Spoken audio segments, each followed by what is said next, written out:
Nandana Prajajana Ranjana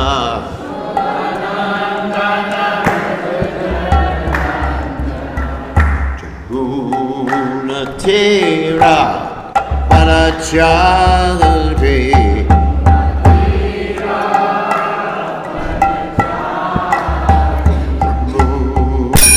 Tera Parachandri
Vishnupad, Paramahansa, Parvatikacharya, also Teta, Sutashi, Shimad, His Divine Grace Abhaya Charanada Bhaktivedanta Goswami Maharaj Srila Prabhupada Ki Jai.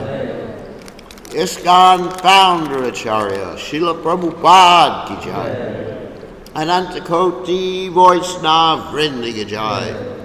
Namacharya Srila Haridas Thakur ki jai. Prem se kaho Shri Krishna Chaitanya Prabhu Nityananda Shidwaita Gadadha Shiva Siddhi Gaur Bhakta Vrinda ki jai. Shri Shri Radha Krishna Gopi Gopinath Shyama Kunda Radhakunda Giri Govardhan ki jai. Vrindavanam ki jai. Machuram ki jai. Jagannath Swami ki jai. Yamunamai ki jai. Srimati Tulasi Devi ki jai. Samaveda Bhakta Vrinda ki jai. Gaur Premananda Hari Hari Gaur. All glories to the assembled devotees. All glories to the assembled devotees. All glories to the assembled devotees. All glories to Shri Guru and Gauranga. Srila Prabhupada ki jai. Namah Vishnu Padaya Krishna Prastaya Budale Srimati Bhaktivedanta Swami Tinamani Namaste Saraswati Devi Gaurmani Pacharni Nivashesha Shunyavadi Paschatya Deshatarni. Nice to see everyone Sunday morning. So today is a very special day on the Vaishnav calendar. A lot of things happened, so we're not going to get an ordinary or normal Bhagavatam class this morning. Several different things. Of course, one thing is, it's the actual celebration of the appearance of Radha Kund. I guess that's why you have the swimming pool out there, right? Am I right about that, or no? Yeah. Because you're going to have a Radha Kund here. You're going to float the deities on it? Or? Okay, that'll be nice. But that'll be midday. We'll talk about that midday. It's also the celebration of Krishna's Vasant Ras. That means springtime for those in the northern hemisphere. It's also the celebration of Balaram's Rasa dance. It's also the celebration of the appearance of Shaimananda Prabhu, and it's also the appearance of Vamsivarana Das Prabhu.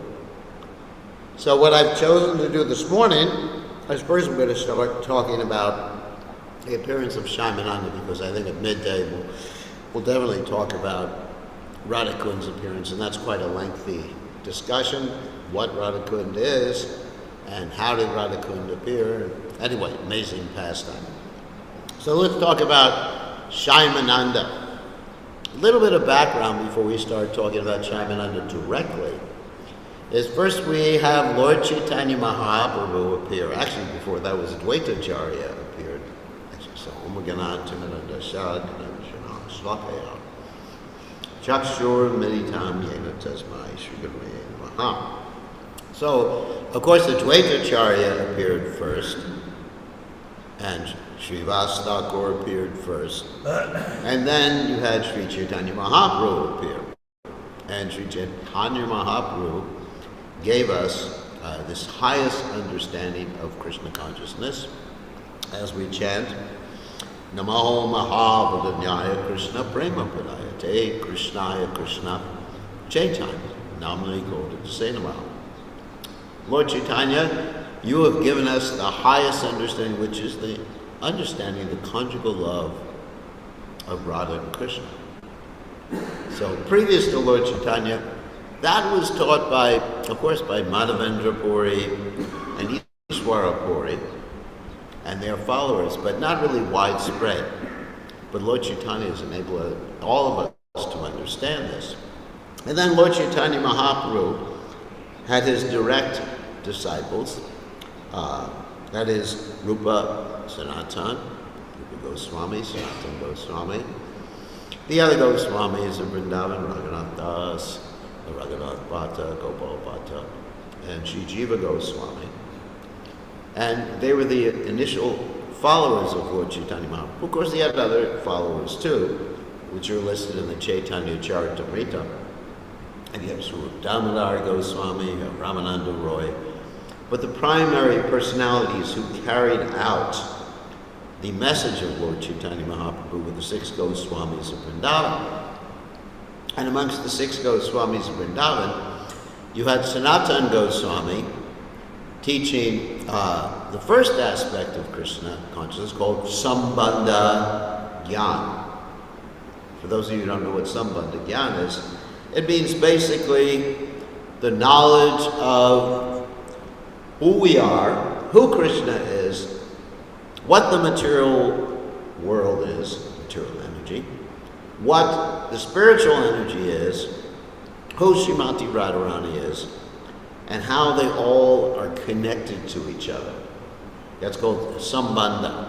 Sambandha basically means the connection between all of the, what we call, tattvas. For those of you who don't know what tattva means, basically it means that which is, but in any case, it refers in this particular case to the different categories, like Jiva Tattva, Vishnu Tattva, Shakti Tattva. Everybody understands that? So, and how they interact. For example, we are not basically Shakti Tattva. We're not, Shakti Tattva has 2 divisions, material and spiritual. We are of a special category, marginal potency of the Lord. And we are not Vishnu Tattva either. Vishnu Tattva means the Lord and all of his plenary expansions. That means Lord Ram, whose appearance we celebrated recently, Balaram. These are all expansions, but they're non-different. Advaita, Chuta, Navya, Anantarupa, Madhya, Purana. Purasham, Navayovanam, Cha, they're one. So understanding these things, the identity, that's what we call in philosophy ontology. That means the identity of all these personalities or energies and how they relate to each other. And that's Sanatana Goswami. And then after Sanatana Goswami, we have Srila Rupa Goswami. And Rupa Goswami taught us about something called Abhideya, which means now that you have the knowledge of all these different categories, you know, the material world, spiritual world, etc., and you, then what are you going to do about it? Or how to cultivate Krishna consciousness. So he has an elaborate description on how to cultivate Krishna consciousness in his Bhakti Rasamrita Sindhu, which we call the Nectar of Devotion, which is Prabhupada's translation and commentary on it. And so also he has further instructions in a book called the Ujjvala Nilamani, which is actually a very advanced book, not for any of you here. So anyway, so that literature is there. And then as far as teaching us the highest goal of Krishna consciousness, what we should aspire for, that's Raghunath Das Goswami. And that's called Prayojana. It means the goal of Krishna consciousness. So you have these Goswamis teaching that. So after the Goswamis, their next followers were the 3. That's Srinivasacharya, Narottam Das Thakur, and Shaimananda. And these 3 not only followed, but they also wrote their own literatures and poetry like Narottam Das Thakur, and preached and spread the teachings of the Goswamis in many places in India. So, for example, we're going to hear about Shaimananda, whose appearance day it is today. And other days we talk about Srinivasacharya, who was the first book distributor, who convinced the king, King Virahamvir, to become Krishna conscious. And the king was previously in dacoit, and the king made sure everybody chanted their rounds in the kingdom. We should do the same thing. Because if they didn't chant their rounds, he'd kick them out. You have to chant the rounds. So, anyway, so today is the appearance day of Shaimananda. So let's talk about him. Very, very interesting history. That's why I'm dedicating the class to him. He was born in a family that all of his brothers and sisters died before him. It's very sad. In those days, there was a lot of what we call infant mortality. That means the children died. And actually, you see this in the case of Lord Chaitanya and his parents, in so many cases like that. And so, he was named Dukhi. It means sad. Like Dukkha, Dukhi. Dukhi means the person who is sad. So he was named Dukhi by his parents because all of his brothers and sisters died. And I don't know the reasoning that they named him Dukhi, but they did. So he was born, and he had all the signs of a Mahapurush. What's a Mahapurush? That means someone who has arms that go down to their knees when they stand up. None of you have arms like that. Eyes, like lotus petals that go out practically to the ears. None of you have eyes like that. Everyone here I'm looking at has really round eyes, no lotus eyes here. So, you're not up to the standard of Mahapurush. So he had all the signs of Mahapurush, and he was asked by his father, "Who is your guru, Maharaj?" He was a very young boy. And he replied, "My guru, Maharaj, is the great devotee associate of Lord Chaitanya, named Hridaya Chaitanya." Now, it's a very interesting story about Hridaya Chaitanya. Why is he called Hridaya Chaitanya? Because his guru gave him that name after a very interesting pastime. His guru's name was Gauri Das Pandit. And Gauri Das Pandit was actually an incarnation of the coward boy Subal. So Gauri Das Pandit had deities that Lord Chaitanya Mahaprabhu personally posed for. Because Lord Chaitanya came to him with Lord Nityananda, and he wouldn't let them go. He said, "You're not leaving here. I'm not letting you go, Lord Chaitanya and Lord Nityananda." And finally they agreed that Lord Chaitanya and Lord Nityananda would pose for these deities in this place called Amikat Kal. Anyway. So they posed, and he was worshiping the deities. And one day he had to go somewhere, and he told to his disciple, who wasn't called Hridaya Chaitanya at that time. His disciple was originally given the name Hridayananda. That means he who has a blissful heart. Hridayananda. Rit and Ananda. Or Rid and Ananda means blissful heart. So he said, "You take care of the deities in the meantime." So it came time to celebrate Gaur Purnima, which, as you know, is Lord Chaitanya Mahaprabhu's celebration of his appearance day.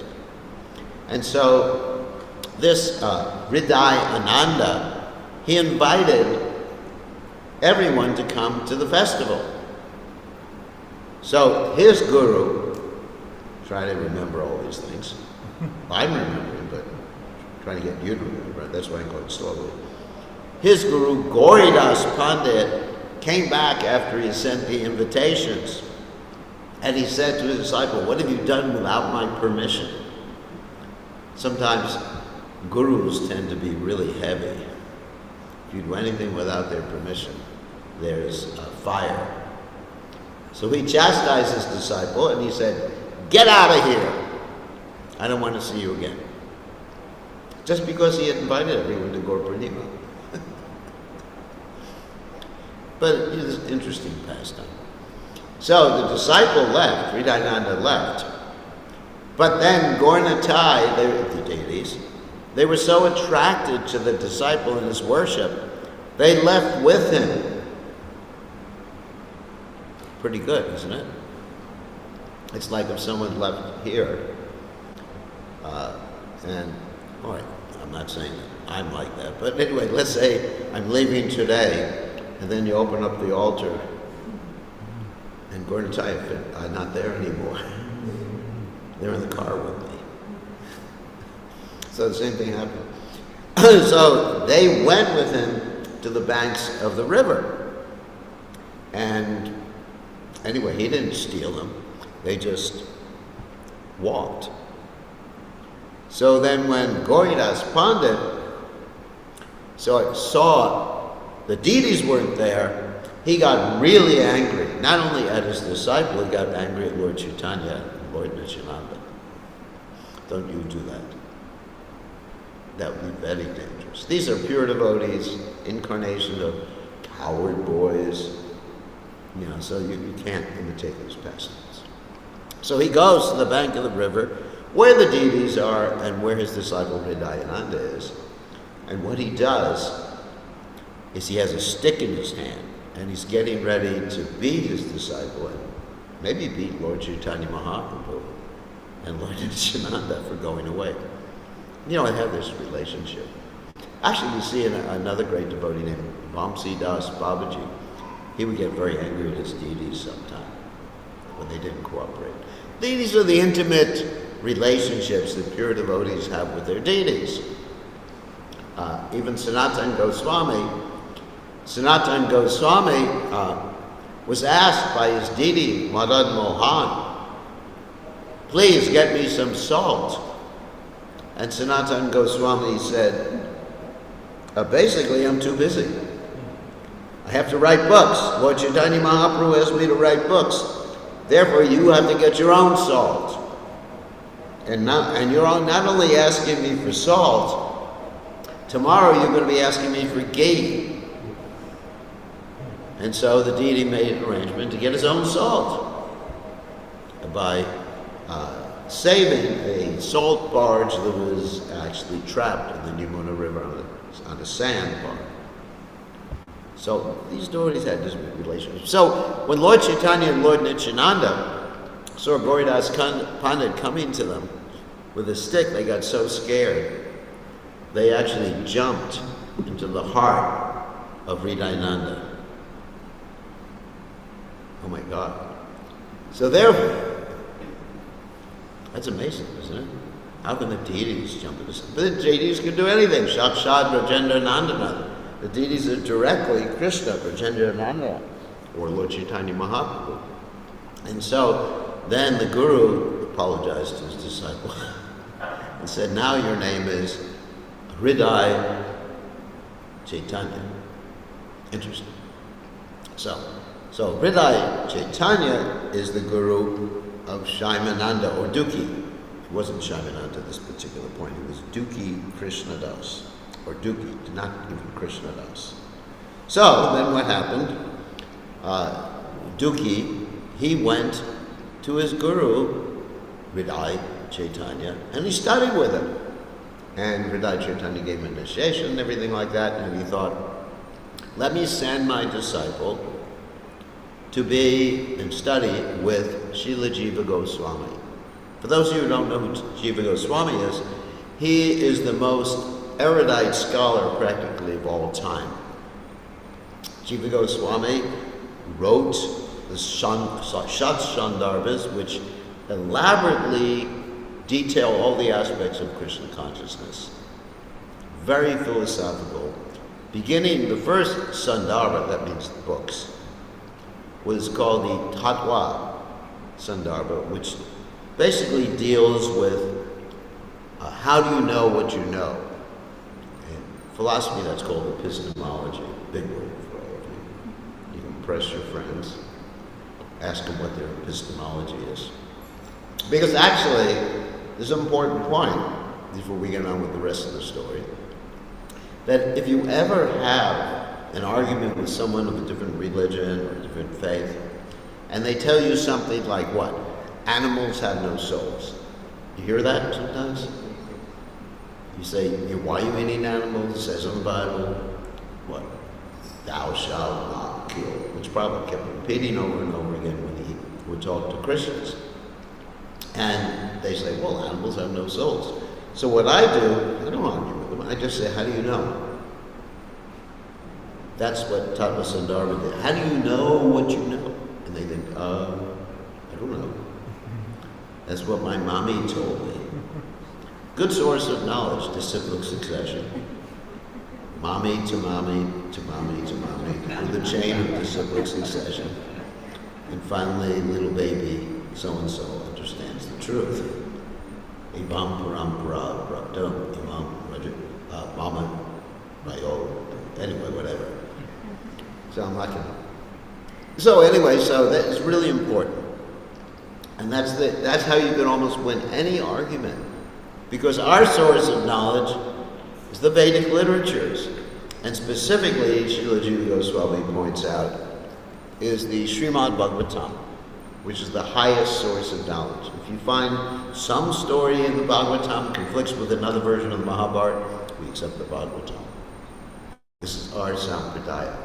Bhagavatam stands supreme over all other scriptures. Very important point. So, anyway, so he went to study, that is Duki, went to study Duki Krishna Das, because that's his spiritual name given by the spiritual master, Hridaya Chaitanya. Went to study with Srila Jiva Goswami in Vrindavan. And he had as his classmates Narottama Das Thakur and Srinivasacharya. Pretty good classmates, isn't it? Yeah, so they were very happy studying. And in addition to studying, not they simply studied and got theoretical knowledge, he was actually given some seva, because that's important. Without seva, you will never realize anything. If you read all the time, I'm Krishna's servant, and you can answer a lot of questions and quote a lot of Sanskrit verses, there's still no realization, unless you do some practical seva. For those of us in the Krishna consciousness movement, that means practical seva for Prabhupada's movement. You can serve Prabhupada's movement with your intelligence, with your actions, with your money, any of those things. Your preaching, your words, but somehow or other there has to be some seva. So, and usually, when someone is studying as a Vaishnava, they're given humble seva. When I joined the Krishna conscious movement, first thing is they sent me to clean the toilets. Previously, I never even made my bed before, what to speak of cleaning a toilet. So, can you imagine? You know, wealthy family. I thought that's what maids were for, right? So they said, clean the toilets. I said, me? Do you know who I am? And they said, yeah, we know who you are. Clean the toilet. And I became happy cleaning the toilet because that helps. Trinadapi Sunichina Devoti Vasishana Manina Manadena Kirtani Asana. Right? Without humble service, you know, we all want to be the front, the main person, isn't it? Like if they ask you to do artis, you say, I will only doing artis during the Sunday feast, where everyone can see me. I will only dress the deities on Sunday, or only dress the deities on Gaur Purnima and whatever like that. Because I want everyone. And then you go up to everyone, how do the deities look? You're not really interested. You're interested, how did I do? So there has to be some teaching of humility. All of us have to consider ourselves to be humble servants. Otherwise there's no realization. Absolutely no realization.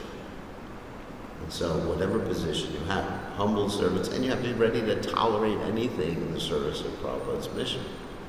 And certainly in Fiji, we're learning this lesson very nicely. Is it Fisherman? He and I are actually going to school right now together. Not in a figurative, and not a literal sense, in a figurative sense. So anyway, inside joke. So, In any case, so Shyamananda was given this humble service of cleaning this Kanaka Kunj, or Kalpa Kunj, sometimes it's called, where there's a mandir in Vrindavan where Radha and Krishna would have their pastimes. So what happened is that one day, or actually one night, Radha and Krishna were dancing there. I mean, actually, the pastimes of Krishna still take place there in Vrindavan. I mean, some people say Seva Kunj, that's why all the monkeys go away at night. But I don't know. But anyway, they're there. They're doing their pastimes in Prakata Leela. That means unmanifested Leela. And those of you who go to Vrindavan can experience their presence, not by seeing it, but by feeling their presence, if you're actually a good devotee. Otherwise, you will simply see the pigs, the monkeys, the dirt. That's called a veneer, a covering of the holy Dham that keeps the rascals like ourselves from seeing the real holy Dham. So he was cleansing, and Radha and Krishna at night left, Krishna, Radharani, left her nupara, that means ankle bell, there, under a desire tree. Every tree is a desire tree. So the next morning, he's cleaning the kunja, and he discovers this glowing ankle bell. And he thinks, oh my God, who does this belong to? So first he tied it around his neck, and then he thought, this isn't going to work, I have to hide it. So he buried it in the ground, and with a shovel, and the shovel turned gold. So, short time after that, Radharani sent Lalita Devi, that is her primary associate, to retrieve this nupara. And she came and she went to this person who was cleansing the kunja. That wasn't Shyamananda at that time. That was Dukhi Krishnadas. And she made believe she was a little village girl. She said, have you seen a nupara here? It belongs to the lady that I'm serving. And Dukhi Krishnadas said, I know who you are. Reveal yourself. And Lalita Devi said, no, you can't see with your present eyes. You're not capable of seeing with your present eyes. And so he said, no, you can do it. He kept insisting. Have you ever seen Lalita Devi? Don't do that either. So you can do it. And finally she reveals her form. And he faints, puts her feet on his head, and he says, I want to be your servant and the servant of Radha and Krishna eternally. And Lalita Devi gave him this mantra whereby anytime he wanted, he could see Radha and Krishna. Now, this is important because that's part of the later part of the story. He uses that mantra. So, then he gave the ankle bell back to Lalita, and Lalita touched his head and gave him a special tilak, which is a mark of those who are Shyamanandas, who follow Shyamananda, which has like a red dot in the middle, and special Shyamananda tilak. It's a bona fide branch of our sampradaya. We don't wear tilak like that because we respect that, but it's bona fide. And she gave him the name Shyamananda. He's the bliss of Shama. Okay? And she told him, don't tell anyone else, and don't tell anyone except for Jiva Goswami. So he goes back to Jiva Goswami, and his whole complexion had been changed. It was golden. He was glowing. Anyone who's been with Prabhupada would see that he had a golden complexion too. I remember the first time I saw Prabhupada was in a place called Gainesville, Florida. And at night, we all had a darshan with Prabhupada, the first day we met him. And Prabhupada was simply dressed in a gamcha. It was very warm weather. It was like Fiji during the summer. And the rest, Prabhupada's whole body was visible, except for this middle section, a little bit of the middle section. And Prabhupada was glowing. It was just amazing. I remember this as clear as the day, even though it was like, over 50 years ago that this happened. And then Prabhupada, interesting, he even gave out initiation, and he was sitting in Gamsha, no fire sacrifice. He handed beads to everybody. I didn't get my beads at that point, because I was just in the movement 3 days. That was not enough time. Although I asked Prabhupada for initiation, the temple president got really upset that I didn't get the proper recommendation. It was really, he almost killed me. Because we were all young in those days, so people had real bad tempers. So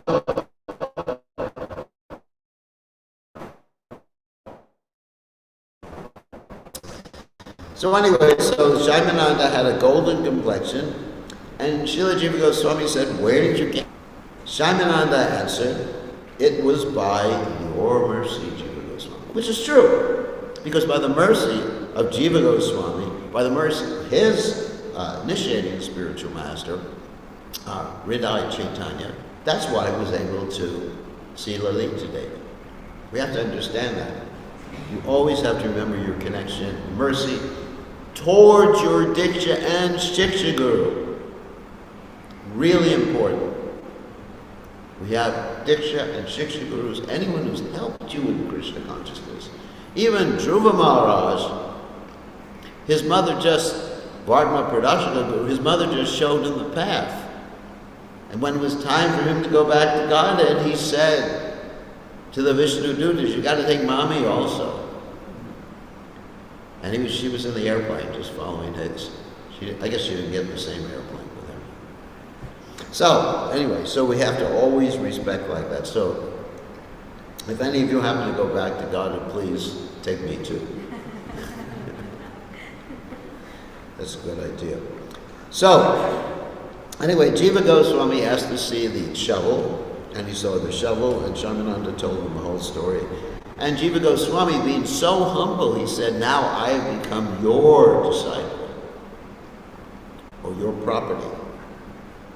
And you should always tell people, it is the mercy of your Guru, Hridaya Chaitanya, that you did this. You got a new name." So here he is, with a new name, new tilak, and you know how people pass rumors and talk and everything like that.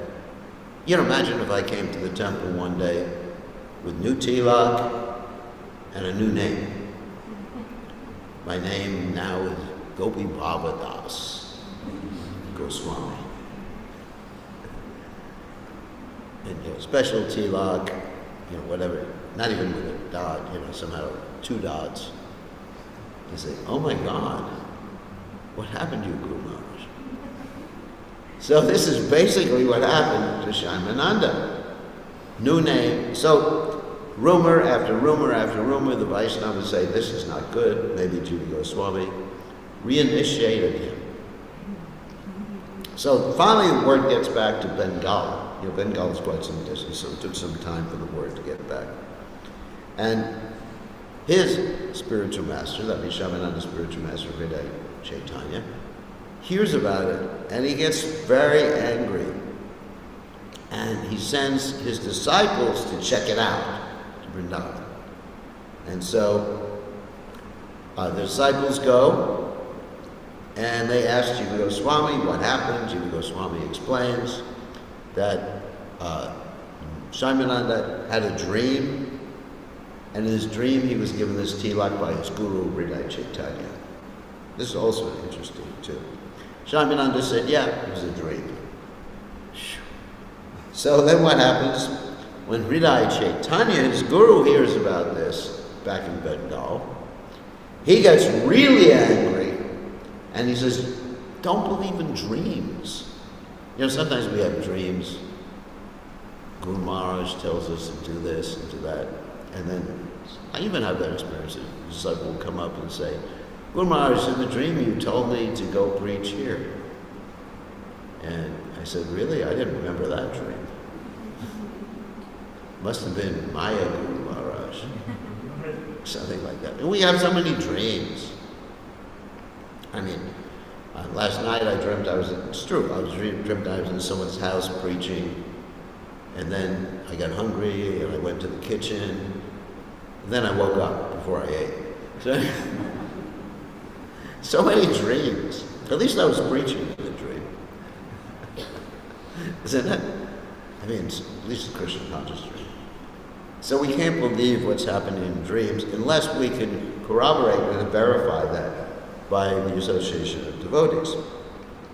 So Hridaya Chaitanya got really angry, and eventually he went with a whole group of other devotees to Braj, all the way across India. And he asked his disciple, who is your guru? And Shyamananda answered, you are Guru Maharaj, and by your mercy, I got this tilak name. Hridaya Chaitanya got really angry and said, we are going to wipe off that tilak, and if it comes back, then I accept it. So what happened is that Shyamananda, remember he got this mantra that he chanted? You can see right around the enter in the pastime stuff. So Shyamananda chanted this mantra. You know, he said, oh my God, Guru Maharaj is angry with me. I got to go to the spiritual world to figure out how to deal with this thing. You know, if your Guru Maharaj gets really angry, you better start praying. Chanting Hare Krishna, Hare Krishna, Hare Krishna. And sometimes the Guru Maharaj says, stop chanting Hare Krishna and listen to me. Some of you may have had that experience. Actually, Prabhupada sometimes, like if someone did something wrong, Prabhupada chastised them, and Prabhupada, and the person would say, but you're wrong, Prabhupada, I didn't do it wrong. And then Prabhupada would get angrier. Or the person would say, I did that wrong because of this, giving excuses. Prabhupada would get angry. Until the person said, oh, I'm going to rectify it and do it the right way. That was Prabhupada's system, dealing with things. So, sure, some of you who are disciples of Srila Tamal Krishna Maharaj Gurudev experienced the same thing. No excuses. So, what happened is that Shyamananda was very worried. He chanted this Radha mantra, and in his spiritual body, he entered into the spiritual world and into Radharani's temple. And he began, and this was a female spiritual body he had, as a gopi, like a Manjari gopi. And he was crying and crying and crying. His name, spiritual name, you know, in the spiritual world was Kanaka Manjari. Kanaka Manjari. And he was crying, crying, crying. And Lalita was in the temple giving betel nuts to Srimati Radharani. Okay, very nice. And they heard her crying. And basically, Kanaka Manjari, that was Shyamananda's spiritual body, said, the problem is my husband wants to beat me. Referring to, because Swami could actually either mean husband or the sannyasi, you know, master. It means master.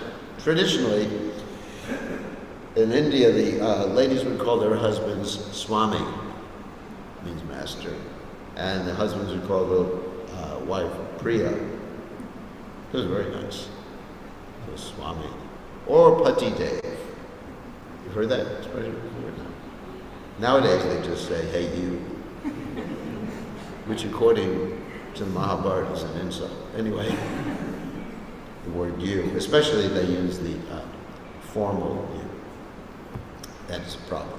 So anyway, they brought Kanika Mandri, who was Shaimananda inside, and she explained what is happening. And Rupa Mandri, was there at the same time. And another Gopi, Champakalata, was there, fanning Radharani. And they explained the story, and Radharani speaks to Subal. This gets a little complicated, try to remember. Subal is Gauridas Pandit, the spiritual master of Hridaya Chaitanya. So Subal is there, spiritual body, of course, the spiritual master of Shaimananda's spiritual master.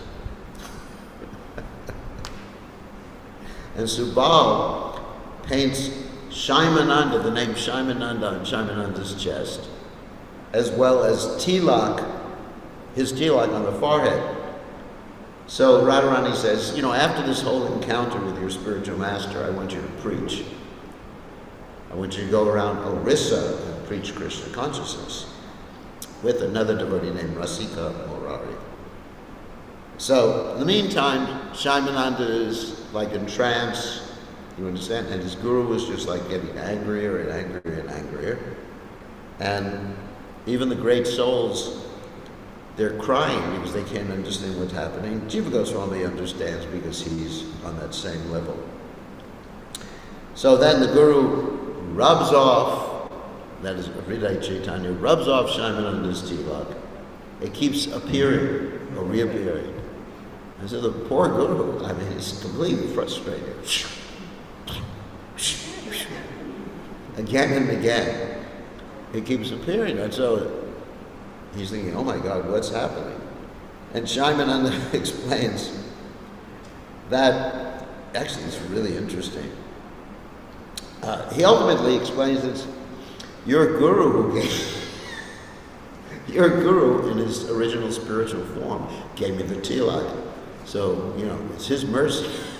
So not only is Hridaya Chaitanya really upset about it, but he feels that Shaimananda's gone over his head if he actually accepts this story. So, and he just yells at Shaimananda saying, you're very unchaste because you're in a different bhav than your guru. I'm a coward boy. You can't be a gopi because I'm a coward boy, you're my disciple. It's not like that. You can have a coward boy as your guru, and you could be a gopi, or you could have a gopi as your guru. And you could be a coward boy, or like Mother or Krishna. It's not really connected. Sometimes we find people outside of ISKCON who make that propaganda, isn't it? That if you want to go to Sringara Ras, you have to have a guru who's in Sringara Ras, like me. And then you should leave ISKCON, because ISKCON is just made for Vaidhi Bhakti. They make this propaganda. So many people do that. Politics. So anyway, even after a few days, his guru, Hridaya Chaitanya, Shaimananda's guru, was still upset with him. And he beat him with a stick. I don't think any of you had that experience with your guru. Actually take a stick, boop, until you have blood on you. Oh my God. So his guru was thinking, I'm going to teach him a lesson. He can't be a gopi. Can you imagine that?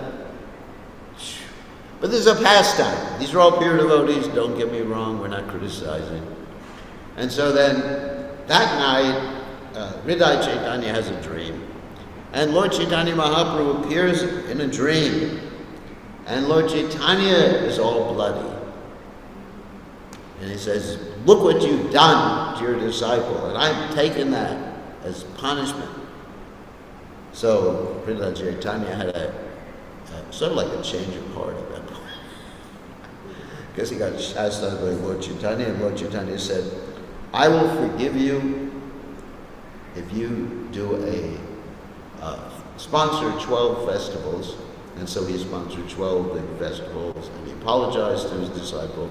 went back to Bengal, and Shaimananda was there with Jiva Goswami, and Jiva Goswami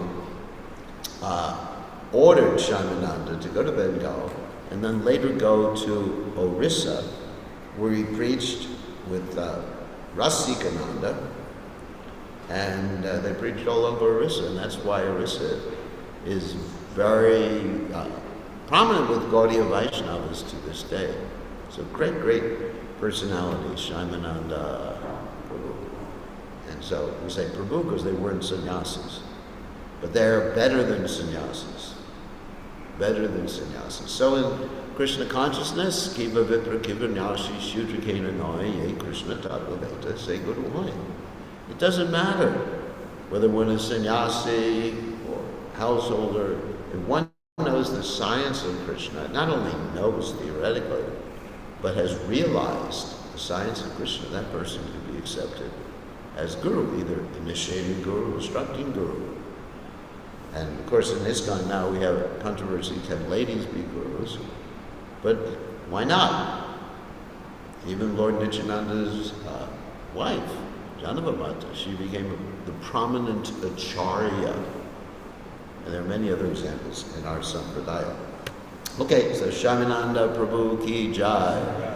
So I think that took up all the time, class. So anybody have any quick questions before? And as I said, noon time, I should mention Vamsi Vedanta Thakur. He's considered an incarnation of Krishna's flute. And he served Sachi Mata and Vishnu Priya after Lord Chaitanya Mahaprabhu left this world. He was so much immersed in the mood of separation from Lord Chaitanya Mahaprabhu that he and Vishnu Priya decided to fast till death.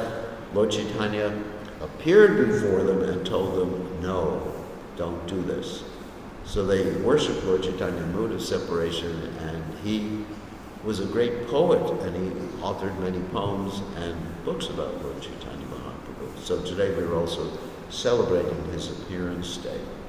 And later on, I guess at midday, we'll talk about primarily the appearance of Radha Kund, which is a very, very special day. Now, some people think Radha Kund appeared during the month of Kartik, and there's no Shastric reference to that. The Shastric reference is that Radha Kund appeared during this Purnima, the Chaitra Purnima, this time of the year. And if you consult the Chaitanya Charitamrita, if you consult the Krishna book, or Bhagavatam, it's obvious that it was the spring rust time of Krishna when the Radha Kund appeared in this world. Anyway, we're not going to get into that controversy. In Radha Kund itself, they have many people have a different opinion. They stay till midnight, but it wasn't at midnight that Radha Kund appeared. It was later in the day. So we follow Shastra, not village tradition. So, any questions? Quick questions or comments? Yes? When a devotee suffers, how do we know that the suffering he or she is undergoing is Krishna's mercy to increase his surrender, or is it due to some offense in previous karma? You have to consult the other devotees. You have to, everyone needs a guide or guides in Krishna consciousness. And we're not just talking about the Diksha Guru. We all need local people who we can trust, reveal the mind, dadati pratigranati, guyam akyati prichati. We reveal the mind in confidence, and the person helps us confidentially in understanding whether it's due to some offense, previous activity, test from Krishna, or what is it? So that's, in the case of Shaimananda, he had the advice of Jiva Goswami. So Jiva Goswami basically, and I'm just reading through, reading between the lines, Jiva Goswami must have been advising him, just be patient and tolerant, and everything will come out properly. So it's not that so he understood what was happening because he associated with Jiva Goswami. We don't only have one person whom we take advice from. We're a society. must take advice, take shelter from the senior Vaishnavas. Very, very important. And you have to be able to understand which senior Vaishnava it's appropriate to take advice from. And don't go shopping for a second opinion. People do that. It's like, if you go to the doctor and the doctor says, I think, I had a friend I think you need to have your gallbladder removed. So he goes to another doctor and says, no, your gallbladder is fine. You're just eating too many chilies. So, really, sorry about doctors. Doctors sometimes make money based upon how many operations they perform. They get a quota. Especially bypass surgery. It's like, maybe not here in Fiji. In other countries like that, some hospitals, private hospitals, give their doctors. So you have to perform so many bypasses a month. So anyway, some doctors are nice. You have a nice doctor. Actually, there are at least 2 doctors in the room. They're nice. So anyway, on that happy note, I think we have to end because we have the midday program. Thank you very much, and all glories to these great Vaishnavas like Shamananda and Vamsi Das. Srila Prabhupada ki jai.